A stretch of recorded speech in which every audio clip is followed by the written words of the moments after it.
Hi, my name's Paul Smith from the Future Directors Institute, and I'm here with Brian Stafford, President and CEO of Diligent. And we're here to talk about Diligent Institute's first report, which is the Environmental and Sustainability Report. Brian, so we just dive straight in.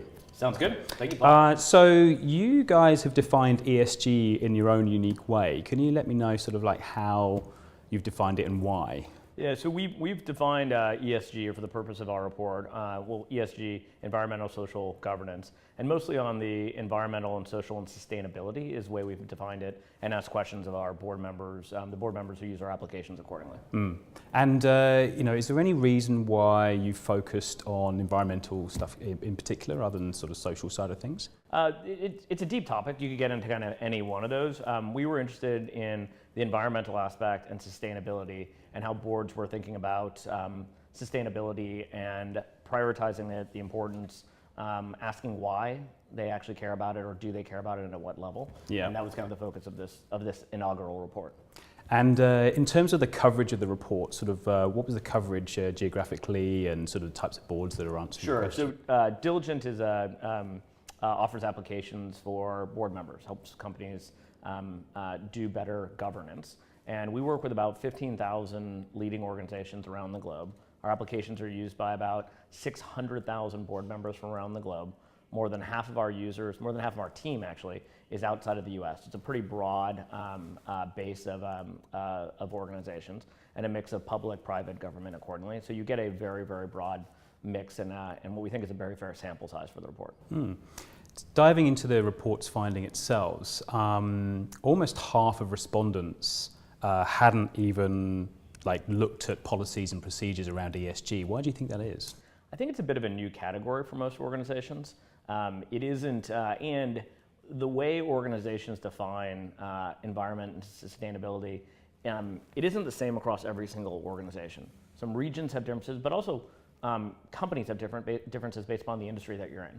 So the way you might define sustainability if you're an oil and gas company, it's very different than if you are Diligent, than the way you might look at software in a category. And so doesn't necessarily tend to be a defined standard, and so we do look at differences across the board. So do you think that the respondents who said they weren't looking at may have been looking at it, but in a different context? Yeah, so I think there are different contexts in the way people look at just sustainability in general, footprint on the environment, and definitely other organizations look at it as millennials care more about the brands that they support and they follow, and those organizations focused on good. I think a lot of organizations focus on it as part of their core business, and as they look at the sustainability of their business as an organization over the course of the long term. Yeah. Talking about sort of looking at this as a core part of their business, you're seeing a lot more companies around the world taking more of a moral stance on ESG. Do you think there's actually greater need for companies to be taking a moral stance on ESG?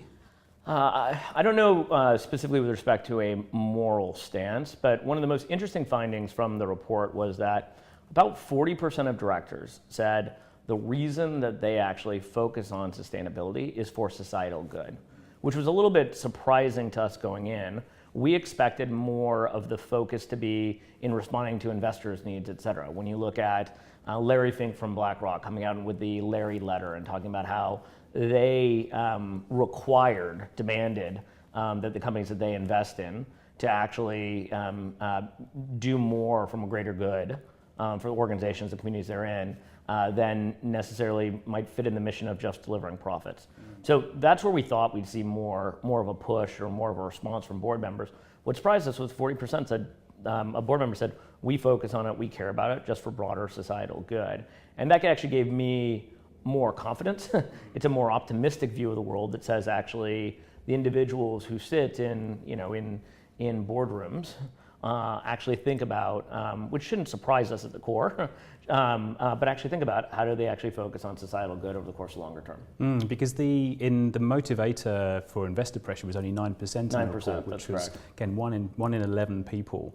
Again, it may be an increasing motivator. Is this report something you're probably going to come back to and see if the impact of Larry's letter is actually going to change that number? Yeah, it's a good point. I think we will refresh it, whether it be annually or over a 2-year period of time, to look at how that needle has moved. But it would be very interesting to look at. Yeah. Is there any other parts of of the report which you think would be really interesting to see how the needle may have moved beyond just the motivators?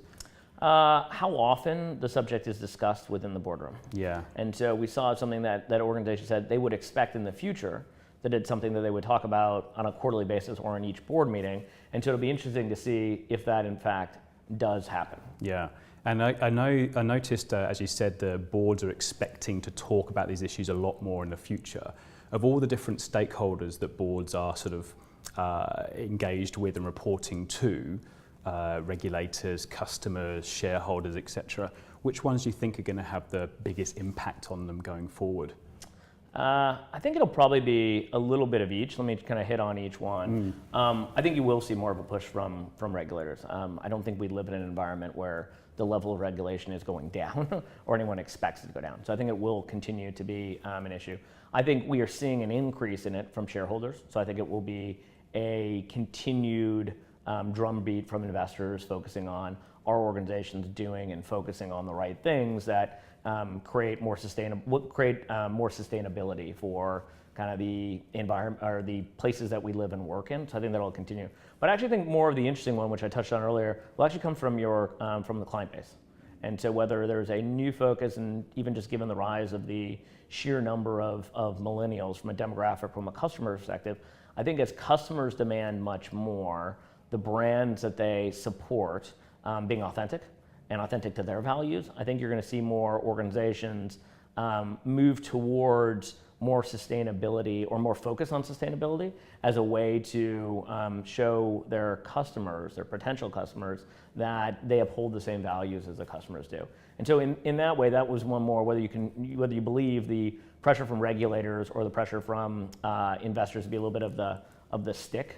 I think the carrot in that scenario is appealing more to your client base and identifying more with what they want and they look for in a brand. And I completely agree. And I think what's interesting about that is the client base is not just, say, the consumer or the employee, as it increasingly becomes millennial, but you'll also notice big buyers. If you're in a supply chain of, say, government or big corporations, they're starting to put ESG factors high up in the RFP, the tender process as well. Yeah, and I would expect more of that to continue. And I think you raised on another good point, Paul, as well. It's not just also the customer base, but also your employee base, your future employees. And people would prefer, or in many cases, millennials would prefer to work for organizations that also share some of the same values that they do as individuals. Exactly, and I come from an ethical investment background, and that's what we're seeing all the time coming through from everybody is this just sense of, I want more meaning in my work. You may have heard of Gallup's employee engagement scores and how low they consistently are. And again, this is something which can actually help. And I think this leads me to something else as well. Like in the report, and again with boards, ESG seems to be driven more as a risk element. Where do you see, beyond what we've just talked about, other opportunities for organizations and boards to be talking about ESG? Yeah, it's interesting. I think people think about it more as a risk factor.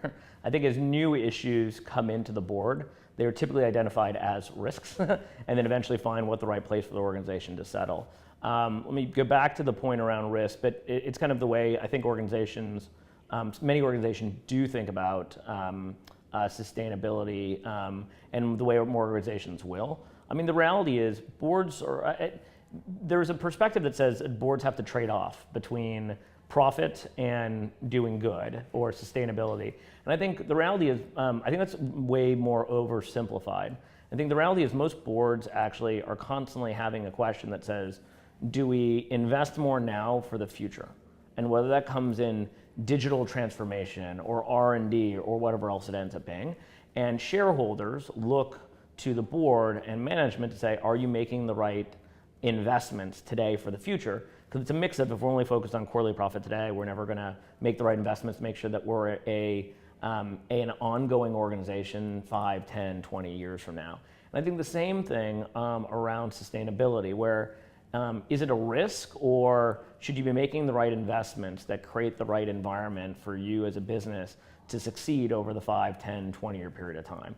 And I think in looking at it that way, and that's either with respect to the markets where you do business, whether that is tied to the markets where you have an employee base, et cetera. So if you're thinking more about less on the risk side and more on the how do we make sure we're making the right investments to keep our customers engaged and grow, to keep our employee base engaged and grow, and then on the flip side, make sure that we don't catch the ire of regulators, et cetera, et cetera. So I think it is typically viewed as a risk, but I think most organizations will view it as this is just yet another thing that we look at as being part of the things that organizations invest in to make sure they set them up for long-term success. What's really fantastic response to that question, by the way. What's really interesting, it is integrated. It's a core to every part of the business in it, and but at the moment it's sort of seen as a separate thing. So again, some organizations are putting sustainability committees together, or Sure. discussions in the risk committee, and yet reporting standards, especially here in Australia, is about integration. Do you see that becoming just more integrated and therefore we'll start hearing less about sustainability because it's integrated, and therefore it's just business as usual? Yeah, I think success is when some of the different issues that come up actually become more integrated into the way companies operate and become more integrated into the culture of an organization. I'll give an example. I think whenever there tend to be flashpoint issues that come up, I think outside, or the board, so whether it's kind of investors board, et cetera, always want to see that someone hired or set up a committee around sustainability, or hired a sustainability officer or an office of. And the reality is that is probably necessary in some organizations, but not really sufficient. If checking the box means hiring setting up an office that has someone in it, or setting up a committee, that's probably not right for long-term success. Long-term success is actually how does those ideas and those notions impact and infiltrate the culture and the strategy of an organization. So is it not just someone sitting up in the office of sustainability or on the committee, but as you go down to levels of management, are they asking the right questions that force the trade-off, or the question around, is there a way that we could do this in a more sustainable process or format? One final question I want to ask is about the times boards have. Like, sustainability, environmental issues is just another thing for them to be looking at. They've got technology, they've got crisis management increasingly. It seems that boards are constantly playing catch up with new issues when they're supposed to be looking at long term. Do we need to change the way boards work and operate, or do they need to start delegating even more to management? It's a good question. I think the reality is boards are supposed to offer the right oversight to an organization. Boards create a natural set of checks and balances that happens with management. Management should be executing on all the things required for the organization to be successful over the long term, and the board is there to ask the right questions. Sometimes only 4 times a year on a quarterly basis, but in many cases more often. And so I think it's healthy to have, as issues that come up, for the board to ask questions and saying, are we effectively addressing that? And in most cases, I assume the management team will say, yes, we are, and here's how we're effectively addressing it. In some cases where management may not have been, then the board will ask to create that as an issue and put it on the agenda and do so more frequently. And I think ideally, most organizations are addressing many of these issues effectively, and boards are checking and prodding in that. In some cases where they're not, then sometimes it does feel a little bit like a check the box exercise, and we have to set up a separate committee or delegate this issue to a different committee to actually go through and deal with. But I think most organizations actually hit on many of these topics, but sometimes boards feel the need to formally set up a structure around it to make sure that people outside the organization know that it's a focus area and important to that organization. I will actually ask one follow-up question, and that's about what's next for boards beyond moving to discussing these issues. What are some of the policies and procedures they might want to bring in place? I think in general there are a couple of models for board involvement. One model for board involvement is just sitting in the boardroom, asking the right questions of management, et cetera. I think there's another level of board involvement that differs by board, in some ways differs by geography or different industry, but where you have a much more active board outside of the boardroom. And that is where the board may be having conversations directly with investors and not wanting to get a filtered perspective that comes from management, wanting to ask their own questions. That might be an environment where a board goes and actually goes out in the field and visits plants, studies what customers have to say, et cetera. And in the same way, that might be a more active board where they spend more time with the broader management team so they can get to better handle on, is what the C-suite saying correct, or is the C-suite, is what the C-suite is saying, is it sufficient for being able to, in fact, the change across the organization? And we're seeing boards try to do that more even in the US, not just around sustainability issues, but also around issues around culture. Are we having the right culture, diversity, inclusion, all those other issues? And I think for some other types of organization doing the same thing around sustainability or other issues that matter beyond just the boardroom, but out there in the field with clients, out there our customers, and out there in the more broadly in the organization, I think are important. Is it concerning that boards need to look outside of management because they may not be able to trust what's coming from management? Is that actually talks about the cultural issues and dynamics between management and board? I actually would take the other side on it. I think it's healthy to have a board have additional engagement. If you go back to the notion, I think part of what a board is supposed to do is offer the right checks and balances. And part of the open the right checks and balances is actually management being transparent and saying, if there are other things you want to access or other points of data that you would like to get around the organization, let us, the management team, actually provide that for you.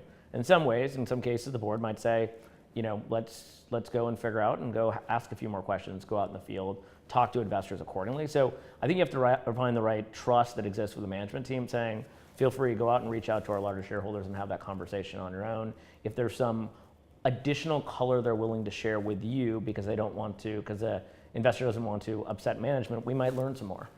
And if there's a different dynamic that someone might have in going and reaching out to the organization and asking questions, and that can be helpful too. I think the reality is boards are there for oversight and the right and checks and balances for management, and management's there to operate the organization. Management can fully operate an organization where the board spends more time out there checking different elements, but the board shouldn't be in the role of operating the business, but they can probe and test different areas and keep the right checks and balances with management. Lovely. On that note, we'll wind up. Thank you very much, Brian. Thank you for your time.